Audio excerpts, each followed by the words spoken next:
Sachez-le donc, mes frères, c'est par lui que le pardon des péchés vous est annoncé. Acte 13, verset 38. Le mot pardonner, mes frères et sœurs, veut dire tout effacer.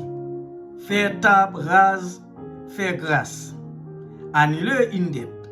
Lorsque nous faisons du tort à quelqu'un, mes bien-aimés, nous recherchons son pardon afin de rétablir la relation qui a été brisée.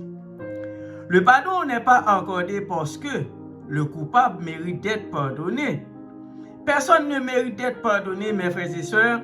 Le pardon est un acte d'amour, de miséricorde et de grâce.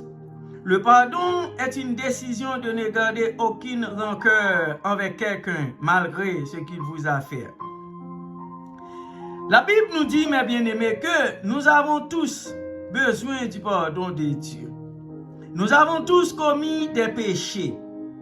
Ecclésiaste 7, verset 20 proclame, non, il n'y a sur la terre aucun homme juste qui fasse le bien et qui ne pêche jamais. 1 Jean 1er verset 8 déclare, si nous disons que nous n'avons pas de péché, nous nous trompons nous-mêmes et la vérité n'est pas en nous. Tout péché est un acte de rébellion contre Dieu. Dans le psaume 51 verset 4, mes bien-aimés, par conséquent, nous avons désespérément besoin du pardon de Dieu. Si nos péchés ne nous sont pas pardonnés, nous en subirons éternellement les conséquences. Matthieu 25, verset 46, Jean 3, verset 36. Heureusement, mes bien-aimés, pour nous, Dieu est un Dieu d'amour, de miséricorde, qui veut pardonner nos péchés. 2 Pierre 3, verset 9 nous dit, il fait preuve de patience envers nous, voulant qu'aucun ne périsse, mais que tout parvienne à la repentance. Parce que Dieu veut que nous soyons pardonnés, il nous a donné le moyen d'y parvenir.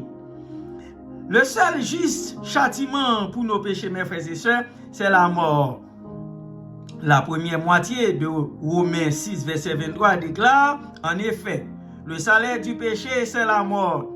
La mort éternelle est la conséquence que nous méritons pour nos péchés. Mais Dieu, dans son plan parfait, s'est fait homme en Jésus-Christ.